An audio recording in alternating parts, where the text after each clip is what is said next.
TET ప్రాథమిక key విడుదల నిన్న సాయంత్రం విడుదలైంది. 12వ టెట్ ఫలితాల వెల్లడి. రాష్ట్ర ఉపాధ్యాయ అర్హత పరీక్ష ప్రాథమిక కీని సోమవారం విడుదల చేశారు. పేపర్ల వారీగా కీని అందుబాటులో ఉంచినట్టు అధికారులు తెలిపారు. వీటిపై ఏమైనా అభ్యంతరాలు ఉంటే తెలియజేయాలని కోరారు. ఈ నెల 12వ తేదీన టెట్ ఫలితాలను విడుదల చేస్తామన్నారు. రాష్ట్ర వ్యాప్తంగా మే 20వ తేదీ నుంచి జూన్ 2 వరకు టెట్ పరీక్షలు జరిగింది. 10 రోజులు. పేపర్ 1 కు 99,958 మంది, పేపర్ 2 కు 186,423 మంది దరఖాస్తు చేశారు. వీరిలో పేపర్ 1 కు 86.03%, పేపర్ 2 కు 82.58% హాజరైంది. దీనికి సంబంధించి రిజల్ట్ 12వ తారీఖు రోజు ఉంటుంది. నిన్న ఒకటి ప్రాథమిక కీ ప్రిలిమినరీ కీని అఫీషియల్ వెబ్సైట్ లో ఇవ్వడం జరిగింది.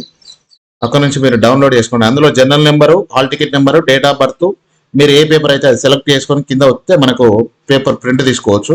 అది తీసుకొని ఒక్కొక్క పేపర్ మామూలుగా 64 నుంచి 72 పేపర్ల దాకా ఉంది. మొత్తం మీరు పెట్టిన ఆన్సర్ ఏది, కీ ఒరిజినల్ కీ ఏది అనేది అందులో క్లియర్ ఇవ్వడం జరిగింది. ఇక్కడ నుంచి మీరు చెక్ చేసుకోండి. ఏమైనా అభ్యంతరాలు ఉంటే మెయిల్ చేయాలి. ఇలా మెయిల్ ఉంటుంది అఫీషియల్ వెబ్సైట్ లో, ఆ మెయిల్ కు మెయిల్ చేయాలి. ఇది టెట్ కు సంబంధించి ప్రిలిమినరీ కీ.